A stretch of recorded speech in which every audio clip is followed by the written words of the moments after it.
सीधे कोर्ट के दस्तावेजों में चलते हैं और इस पूरे विवाद की तथ्यात्मक पृष्ठभूमि को समझते हैं।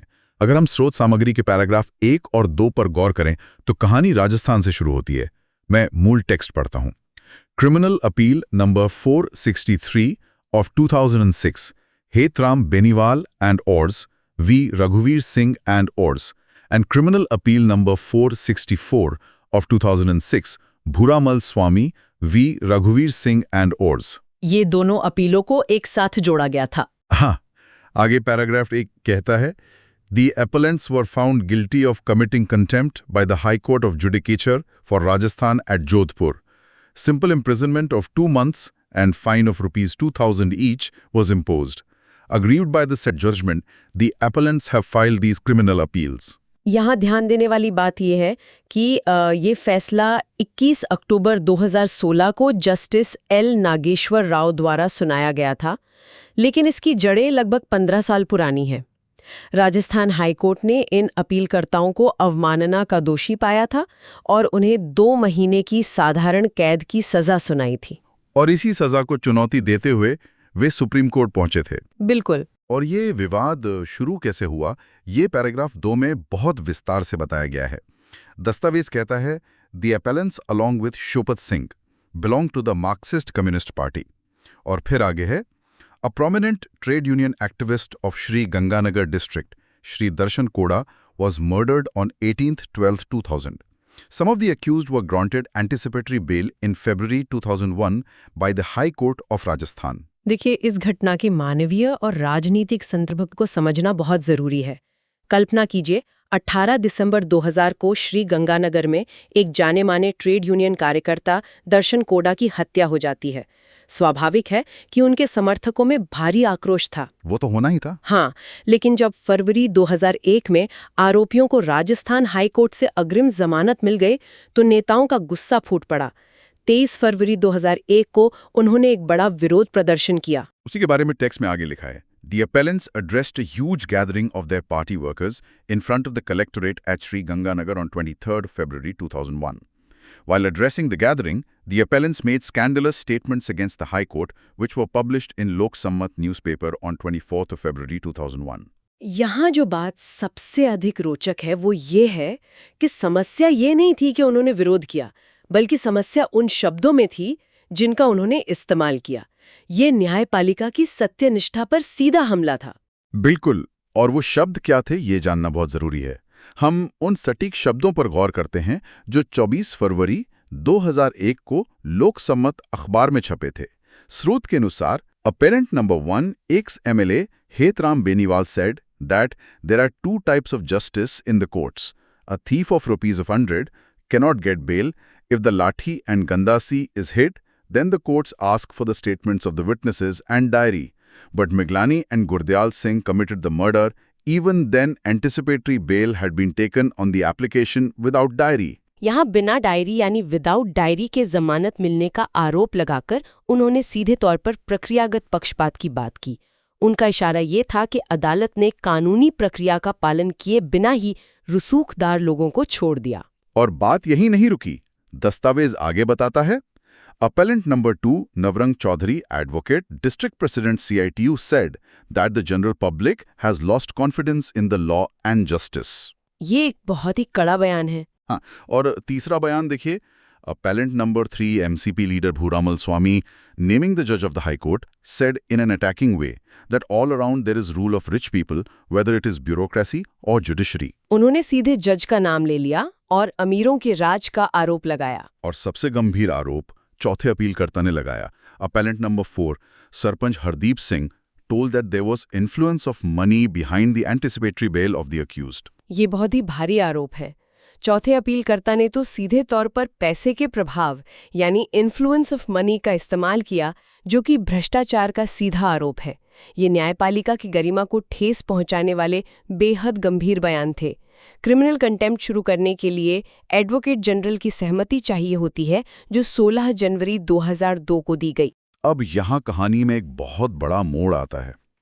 पैराग्राफ 3 और 6 में बताया गया है कि कोर्ट में इन लोगों ने क्या प्रतिक्रिया दी। मैं लाइन पढ़ता हूँ। 3.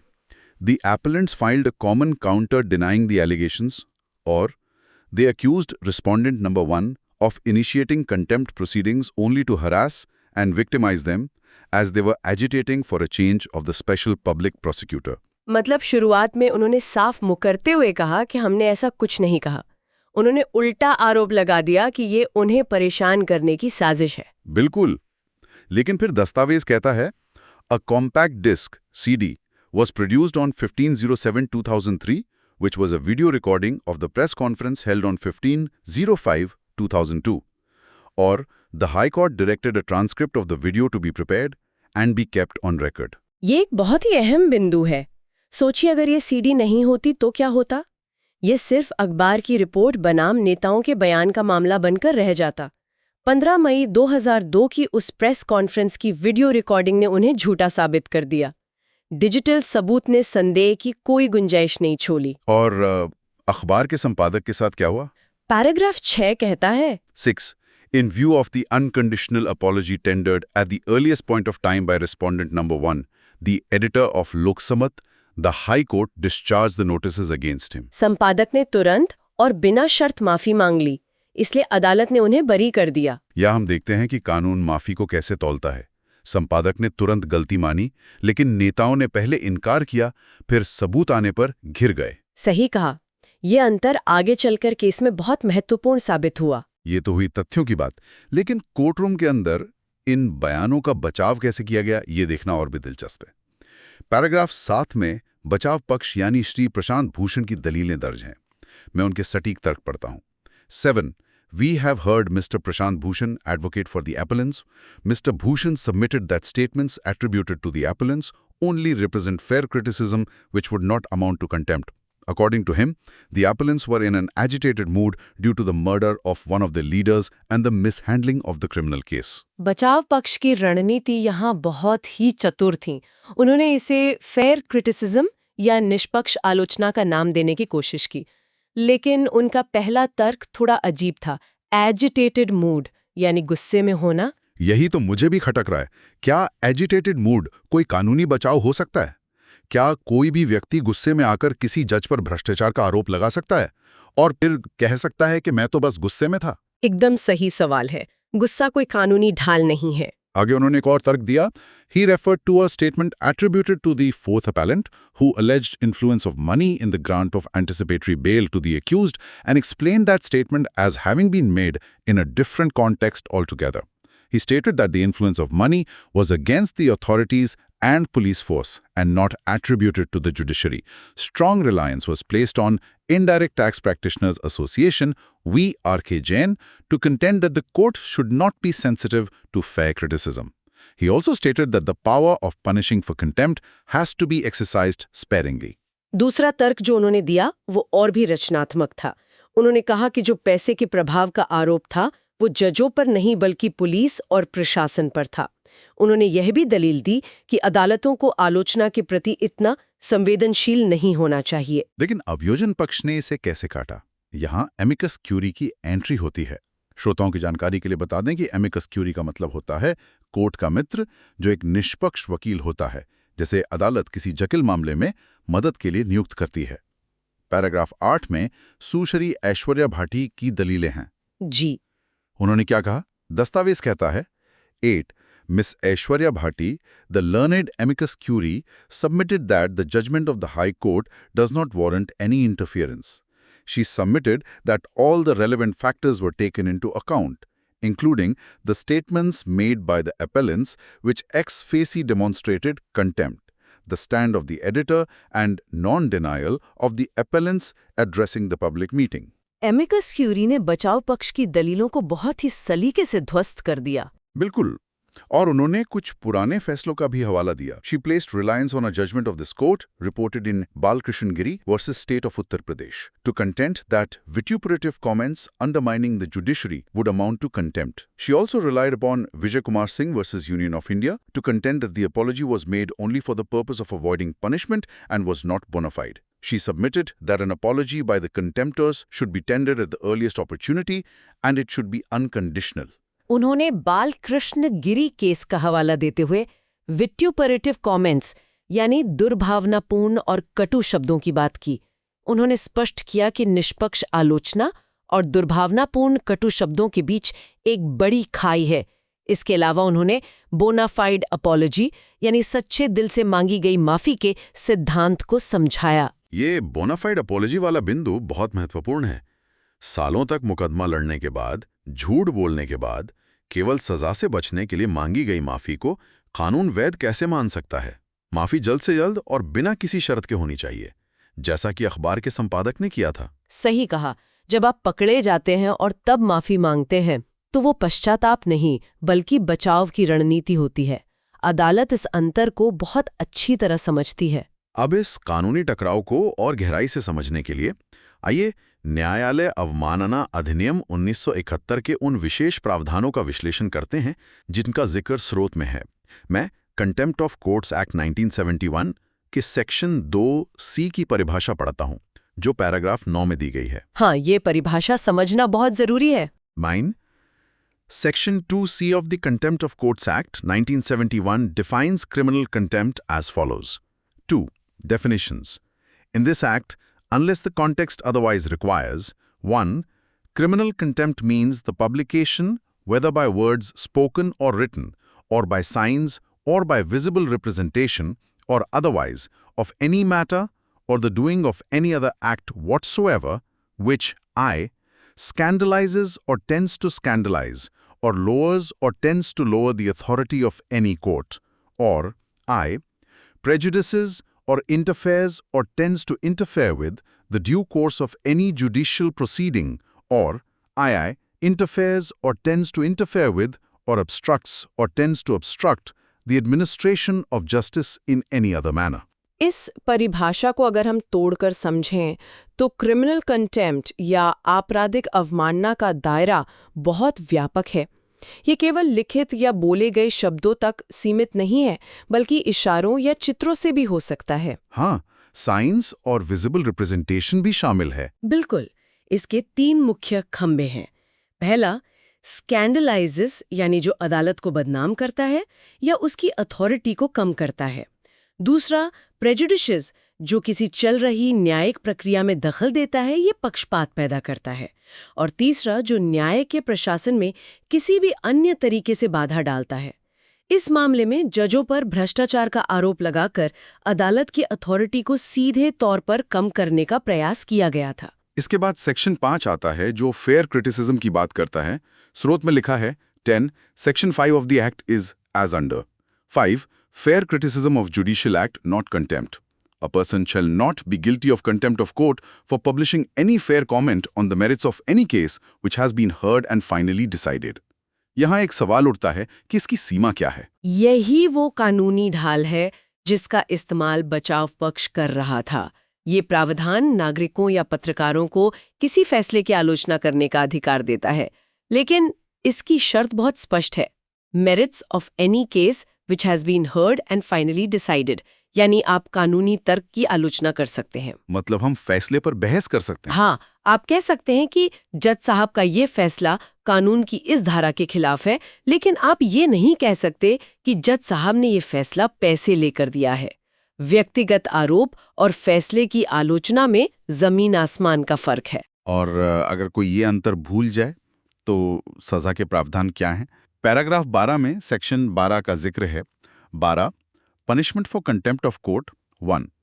Save as otherwise expressly provided, a contempt of court may be punished with simple imprisonment for a term which may extend to 6 months, or with fine which may extend to 2,000 rupees, or with both, provided that the accused may be discharged or the punishment awarded may be remitted on apology being made to the satisfaction of the court. Explanation. An apology shall not be rejected merely on the ground that it is qualified or conditional if the accused makes it bona fide. सजा की सीमा अधिकतम 6 महीने की कैद या 2,000 रुपए का जुर्माना या दोनों हो सकती है, लेकिन यहाँ भी बोनाफाइड माफी पर सजा माफ करने का रास्ता खुला रखा गया है। इसी सेक्शन 12 के आगे सब सेक्शन 4 और 5 भी दिए गए हैं जो कंपनियों के बारे में बात करते हैं। स्रोत में लिखा है, Where the person found guilty of contempt of court is a company, every person who at the time the contempt was committed was in charge of the company shall be deemed to be guilty. और sub section 5 भी इसी से जुड़ा है ना? हाँ, where the contempt of court has been committed by a company and it is proved that the contempt has been committed with the consent or connivance of any director, manager, secretary, such director shall also be deemed to be guilty. मुख्य case राजनेताओं का है। फिर भी act में इसका जिक्र ये दिखाता है कि कोई भी बच नहीं सकता। इसे कानून की भाषा में पियर्सिंग द कॉर्पोरेट व्हील का सिद्धांत कहते हैं। भले ही ये मुख्य केस राजनेताओं का हो, लेकिन अवमानना कानून का दायरा समझाने के लिए ये महत्वपूर्ण है। इसका मतलब है कि अगर कोई मीडिया कंपनी या कोई कॉर्पोरेट संस्था अदालत की अवमानना करती है, तो उसके डायरेक्टर या मैनेजर ये कहकर नहीं बच सकते कि ये तो कंपनी का काम है, मेरा नहीं। मतलब कोई पीछे नहीं छुप सकता। एग्जैक्टली। कानून उस कॉर्पोरेट पर्दे को चीरकर असली जिम्मेदार व्यक्ति की गर्दन पकड़ता है। ये दिखाता है कि कोर्ट की अवमानना के मामले में कानून कितनी सख्ती से व्यक्तिगत जिम्मेदारी तय करता है। ये बहुत ही गहरी बात है। अब हम इस चर्चा के सबसे दार्शनिक हिस्से की ओर चलते हैं, जहां मशहूर कहावतों का जिक्र है। मैं एम्बार्ड बनाम अटॉर्नी जनरल केस की वो मशहूर पंक्ति पढ़ता हूं जो स्रोत में दी गई है। The oft-quoted passage from Embard versus Attorney General for Trinidad and Tobago, AC, is that justice is not a cloistered virtue. She must be allowed to suffer the scrutiny and respectful, even though outspoken comments of ordinary men. The Privy Council in the same judgment held as follows. The path of criticism is a public way. The wrong-headed are permitted to err therein, provided that members of the public abstain from imputing improper motives to those taking part in the administration of justice and are genuinely exercising a right of criticism and not acting in malice or attempting to impair the administration of justice, they are immune. यदि हम इसे बड़ी तस्वीर से जोड़कर देखें, तो इस एक पैराग्राफ में पूरे न्यायशास्त्र का सार छुपा है। Justice is not a cloistered virtue, मतलब अदालत कोई ऐसी पवित्र मूर्ति नहीं है जिसे आप कांच के डिब्बे में रखकर दूर से पूजें। यह एक सार्वजनिक संस्था है। इसे आम जनता की तीखी आलोचना को सहने के लिए तैयार रहना चाहिए। और गलतियों की भी गुंजाइश है? हाँ, प्रिवी काउंसिल ये भी मानती है कि आलोचना के रास्ते पर चलते हुए रॉन्ग हेडेड यानी गलत सोच वाले लोग गलतियां भी कर सकते हैं, लेकिन एक लक्ष्मण रेखा है, इम्प्यूटिंग इम्प्रॉपर मोटिव्स यानी गलत मकसद का आरोप लगाना। अगर आपकी आलोचना दुर्भावना से ग्रसित है तो कोई कानूनी ढाल आपको नहीं बचा सकती। इसी बात को पुख्ता करते हुए स्रोत में एक और केस का हवाला दिया गया है, C Asharam M Jain versus A T Gupta. Vilification of judges would lead to the destruction of the system of administration of justice. The statements made by the appellants are not only derogatory, but also have the propensity to lower the authority of the court. Accusing judges of corruption results in denigration of the institution. सोचिए, अगर आम जनता का न्याय प्रणाली से विश्वास उठ जाए तो क्या होगा? अराजकता फैल जाएगी। जब आप जजों पर बिना सबूत के भ्रष्टाचार का आरोप लगाते हैं, तो आप केवल एक व्यक्ति की नहीं, बल्कि पूरी संस्था की नींव पर प्रहार कर रहे होते हैं। अब हम इस पूरी कहानी के अंतिम चरण यानी सर्वोच्च न्यायालय के अंतिम फैसले पर आते हैं। मैं फैसले की पंक्तियां पढ़ता हूं। पैराग्राफ 15 और 16 का सार देते हुए कोर्ट कहता है, 3. Every citizen has a fundamental right to speech, guaranteed under Article 19 of the Constitution of India. Contempt of court is one of the restrictions on such right. We are conscious that the power under the Act has to be exercised sparingly and not in a routine manner. If there is a calculated effort to undermine the judiciary, the courts will exercise their jurisdiction. Court ने अपनी शक्ति और जिम्मेदारी दोनों को स्पष्ट किया है। हाँ, आगे है, We approve the findings recorded by the High Court that the appellants have transgressed all decency by making serious allegations of corruption and bias. The caustic comments made by the appellants cannot, by any stretch of imagination, be termed as fair criticism. यहाँ supreme court ने भारतीय संविधान के अनुच्छेद 19(1)(a) के तहत अभिव्यक्ति की स्वतंत्रता और अनुच्छेद 19(2) के तहत उस पर लगने वाले उचित प्रतिबंधों के बीच बेहतरीन संतुलन बनाया है। न्यायालय ने साफ कहा कि ट्रांसग्रेस्ड ऑल डिसेंसी यानी अपीलकर्ताओं ने सारी मर्यादाएं लांघ दी हैं। इसे किसी भी कल्पना से निष्पक्ष आलोचना नहीं कहा जा सकता। और कोर्ट ने चेतावनी भी दी। बिल्कुल, कोर्ट ने यह स्पष्ट संदेश दिया कि कोर्ट इस अधिकार का इस्तेमाल रोजमर्रा के मामलों में नहीं करेगा, लेकिन जब न्यायपालिका को कमजोर करने की सोची समझी कोशिश होगी तो वो चुप नहीं बैठेगा। लेकिन इस पूरी कानूनी लड़ाई के अंत में एक बहुत बड़ा ट्विस्ट है। अरे हाँ, वो सजा वाला हिस्सा। बिल्कुल। स्रोत के पैराग्राफ 3 के अंत में जहां सजा का जिक्र है, एक अहम बदलाव किया गया है। कोर्ट कहता है, after a detailed consideration of the submissions made by both sides and the evidence on record, we are in agreement with the judgment of the high court that the appellants are guilty of committing contempt of court. After considering the peculiar facts and circumstances of the case, including the fact that the contemptuous statements were made in 2001, we modify the sentence to only payment of fine of rupees 2000 each. और अंत में 4. The appeal is dismissed with the said modification. Jail की सजा खत्म, सिर्फ 2000 रुपए का जुर्माना। ये कानूनी दुनिया का एक बहुत ही खूबसूरत पहलू है जिसे आनुपातिकता का सिद्धांत या डॉक्ट्रिन ऑफ प्रोपोर्शनैलिटी कहते हैं। सुप्रीम कोर्ट ने उनकी दोष सिद्धि को बरकरार रखा, यानी वे अवमानना के दोषी तो साबित हुए, लेकिन सजा के मामले में कोर्ट ने समय और परिस्थितियों का ध्यान रखा। 15 साल का अंतर बहुत बड़ा होता है। एकदम। घटना 2001 की थी और ये अंतिम फैसला 2016 में आ रहा था। 15 साल के इस लंबे अंतराल, मानसिक तनाव और परिस्थितियों को देखते हुए कोर्ट ने जेल की सजा को जुर्माने में बदल दिया। ये दिखाता है कि न्यायपालिका का उद्देश्य केवल कठोर दंड देना नहीं है, बल्कि परिस्थितियों के अनुसार न्याय संगत और संतुलित फैसले लेना है। तो इस सब का असल मतलब क्या है? इस पूरी स्रोत सामग्री का पंक्ति दर पंक्ति विश्लेषण करने के बाद हमारे सामने एक बहुत ही स्पष्ट तस्वीर उभर कर आती है। हमने देखा कि कैसे 2000 में हुई एक हत्या और उसके बाद मिली जमानत ने एक ऐसे विवाद को जन्म दिया जो 15 सालों तक चला। और हमने फेयर क्रिटिसिज्म और विट्यूपरेटिव कमेंट्स के बीच की उस लक्ष्मण रेखा को भी समझा। बिल्कुल। हमने कंटेम्प्ट ऑफ कोर्ट्स एक्ट के विभिन्न पहलुओं को गहराई से जाना और अंत में हमने देखा कि कैसे सुप्रीम कोर्ट ने अभिव्यक्ति की आज़ादी और अदालत की गरिमा के बीच संतुलन बनाते हुए न्याय को उसके सही रूप में स्थापित किया। ये केस स्टडी हमें ये सिखाती है कि आलोचना एक मजबूत लोकतंत्र का आधार है, लेकिन ये अधिकार जिम्मेदारी की मांग करता है। संस्थाओं की कमियों पर सवाल उठाना हमारा हक है, लेकिन बिना सबूत के दुर्भावनापूर्ण आरोप लगाना उसी ढांचे को कमजोर करता है जो अंततः हमारे अधिकारों की रक्षा करता है। कानूनी दस्तावेजों को इस तरह गहराई से पढ़ने का यही फायदा है कि हमें सिर्फ फैसले का नतीजा नहीं, बल्कि उस नतीजे तक पहुंचने की पूरी वैचारिक यात्रा समझ में आती है। सही कहा आपने। अब इस पूरी गहन चर्चा को समाप्त करने से पहले इन दस्तावेजों के आधार पर श्रोताओं के लिए ये सोचने का एक दिलचस्प विषय है। एक ऐसा सवाल जिस पर स्रोत में सीधे तौर पर चर्चा नहीं हुई है, लेकिन जो इसी पूरी रचना से उपजता है। वो क्या है? कल्पना कीजिए, एक अखबार का संपादक विवादित बयान छापता है, लेकिन नोटिस मिलते ही तुरंत और बिना शर्त माफी मांगकर पूरी तरह से बरी हो जाता है। दूसरी तरफ वह विवादित बयान देने वाले असली वक्ता 15 साल तक कानूनी लड़ाई में उलझे रहते हैं और दोषी पाए जाते हैं। तो ये हमें क्या सोचने पर मजबूर करता है?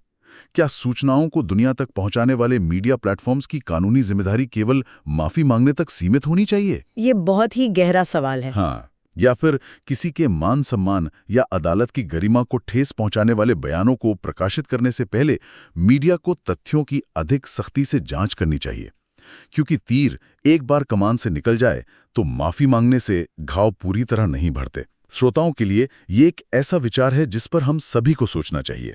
ये एक बेहद प्रासंगिक सवाल है, खासकर आज के दौर में, जहां जानकारी और बयान कुछ ही सेकंड में पूरी दुनिया में फैल जाते हैं। यह अभिव्यक्ति और जिम्मेदारी के बीच की बहस को एक नया आयाम देता है। बिल्कुल। इसी विचारोत्तेजक सवाल के साथ हम आज की इस गहन चर्चा को यहीं समाप्त करते हैं। कानूनी भाषा की जटिलताओं को हमारे साथ डिकोड करने और इस सफर में शामिल होने के लिए धन्यवाद। सीखते रहिए, आलोचनात्मक सोच बनाए रखिए और सवाल पूछते रहिए।